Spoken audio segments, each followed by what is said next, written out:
So Tamannaah அப்படி ஒரு create impact பண்ணிட்டு எண்டில் வந்து டக்குன்னு ஒரு மாஸ் சாங் போடணுமான்னு யோசிச்சேன். அப்புறம் ராஷிக்கு நான் திட்டுவாங்கன்ட்டு அந்த சாங் அப்புறம் பண்ணிட்டேன். அந்த அளவுக்கு தமன்னாவோட கேரக்டர் அவ்வளோ அருமையாக இருந்துச்சு. தேங்க்ஸ் தமன்னா. ஏன்னா ரொம்ப கஷ்டப்படுத்தணும் அவங்கள, ரோப்ல தொங்க வச்சு தரையில தரன்னு இழுத்து ரொம்ப ரொம்ப கஷ்டமான ஒரு பெர்ஃபார்மன்ஸ் பண்றதுக்கு ஒரு கஷ்டமான கேரக்டர் ஒரு ஆர்டிஸ்டா.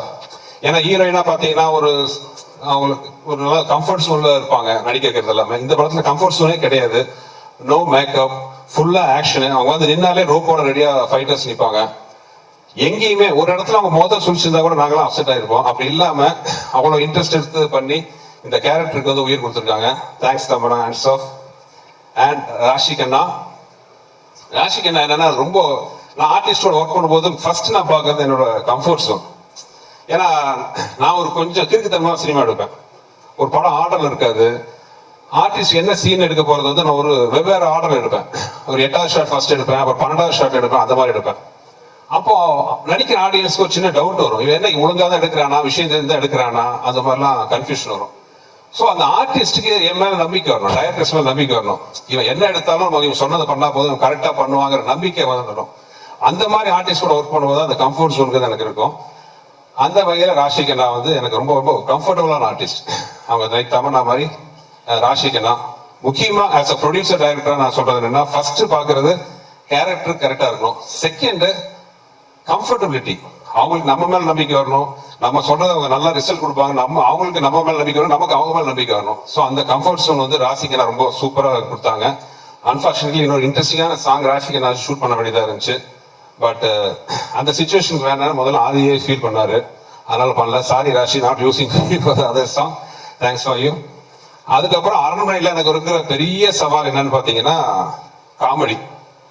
ஏன்னா அந்த காமெடி கதைக்குள்ளேயும் வரணும், கதையை தாண்டி போகக்கூடாது. அதே நேரத்தில் மற்ற படத்துல சின்ன ஹியூமர் வந்தா கூட, ஒரு கேரக்டர்ஸ் தடுக்கினா கூட வந்து ஆடியன்ஸ் சிரிப்பாங்க. என்னோட படத்துக்கு வரும்போதே எங்கடா சீக்கிரடா பார்க்கலாங்கிற மாதிரி தான் வருவாங்க, ஏன்னா காமெடி இருக்குன்னு தெரியும். ஸோ இதை மீறி வந்து சிரிக்க வைக்கணும், கதைக்குள்ள இருக்கணும். ஆல்ரெடி 3 பாட்டு பார்த்துட்டாங்க. 3 பாட்டுலையும் வந்து காமெடியன்ஸ் பேயை பார்த்து பயப்படுறது எல்லாம் காட்டிட்டோம். இதுக்கு மேல வித்தியாசமா ஒண்ணு பண்ணணும். அது வந்து ஒரு பெரிய சவால். காமெடியை பொறுத்தவரை பார்த்தீங்கன்னா பேப்பர்ல இருக்கிறது கிரியேட் பண்றது 30 to 40%. அது நானு, வெங்கட் இருக்காரு. மேக்சிமம் வெங்கட் வந்து அவரோட இன்புட் பயங்கரம். அவரு தான் நான் நிறைய தடவை சொல்லியிருக்கேன், உடன்பட சகோதரர். நாங்க பேப்பர்ல 40% தான், மீதி 60% வந்து லொகேஷன்ல அந்த ஆர்டிஸ்ட் இன்புட்டோட வரணும். அந்த வகையில் அருமையான டீம் பார்த்தீங்கன்னா யோகி, சரளாமா, விடிவி, சிங்கம்புலி எல்லாருமே. இதுல பெரிய சவால், அதாவது கதை பண்றதோட பெரிய சவால் என்னன்னா யோகிக்கும் விடிவிக்கும் கெட்ட போடுறது தான். ஏன்னா யோகி முடிக்கி எந்த இதுக்கு வச்சாலும் அவருக்கு செட் ஆக மாட்டேங்குது. ஒரு வழியா அதை செட் பண்ணோம். இன்னொரு லைஃப்ல பண்ண பெரிய பொய் என்னன்னா, விடிவி சாரை பார்த்து கொஞ்சம் மீசி எடுக்க சொன்னேன். அவர் முதல்ல தயங்கினாரு, என்னடா பண்றதுன்ட்டு. டகால் என் படத்தோட பழைய டைலாக் தான். வடிவேல் வந்து ஒரு படத்துல நீங்க கமலஹாசன் மாதிரி இருக்கீங்க, வாழ்வை கமல் மாதிரி இருக்கீங்கன்னு சொல்லுவாங்க. அந்த மாதிரி விடிவிட்ட நான் சொன்னேன், நீங்க மட்டும் மீசி எடுத்துட்டா காதல் மன்ன ஜெமினி கணேசன் மாதிரி இருப்பீங்கட்டு. முதல்ல தயங்கினவரை மீசி எடுத்துட்டு வந்து, நீங்க சொன்ன மாதிரியே அப்படியே தான் இருக்கேன் தலைவர், ஜெமினி கணேசன் மாதிரி தான் இருக்கேன் ஜாலியில் என்னாரு. ஸோ இதெல்லாம் பொறுத்துக்கிட்டு நல்லபடியா காமெடி சூப்பரா வந்துருக்கு. சரளாமா வந்து என்ன சொல்றேன், என் படம் எல்லாத்துலயும் இருக்காங்க, ஜீனியஸ். தமன்னா சொன்ன மாதிரி வந்து தாய் குலத்துல பெண்கள்ல வந்து காமெடி பண்றது வந்து ரொம்ப ரேர். இத்தனை வருஷம் வந்து சர்வே பண்ணியிருக்காங்கன்னா அவங்களோட காமெடி சென்ஸ், அந்த டைமிங். இந்த படத்துல வந்து அவங்களோட விஷயம் ஒன்னே தான், கண்ணடிப்பாங்க. பட் அந்த கண்ணடிக்கிறது சாதாரண விஷயம் இல்லை, அதோட டைமிங் அவ்வளவு சூப்பரா வந்து அதுவும் பண்ணியிருந்தாங்க. ஸோ மொத்தத்துல வந்து அரண்மனை வந்து ரொம்ப மனசுக்கு ரொம்ப பிடிச்ச எனக்கு நிறைய வந்திருக்கு. ஒரு மிகப்பெரிய பிரம்மாண்டம், சிஜி, ஆர்ஆர் மியூசிக், சாங் ஆதி நல்லா பண்ணுவார், அதெல்லாம் தெரிஞ்ச விஷயம், அதை நான் ஸ்பெஷலாக சொல்ல போறது இல்லை. பட் இந்த படத்துல ஆர்ஆருக்கு நான் குறிப்பா சொல்லணும். ஆதி ஜீவா 2 பேரும் பாத்தீங்கன்னா வழக்கமா ஆர்ஆருக்கு, இந்த ஆர்ஆர் படத்துல ஆர்ஆர் டெம்ப்ளேட், மியூசிக் டெம்ப்ளேட்னு ஒரு விஷயம் இருக்கு.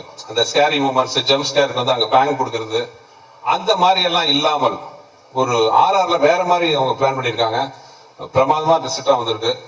ஸோ இந்த படத்துல ஒர்க் பண்ண சந்தோஷ், ஜெயபிரகாஷ் சார் எல்லாருக்கும் தேங்க்ஸ். இன்னும் நிறைய சொல்லணும், அது வெவ்வேறு அடுத்தடுத்த கட்டத்தில் சொல்றேன். இந்த மாசம் ஏப்ரல் வந்து அரண்மனை ஸ்கிரீனுக்கு வருது.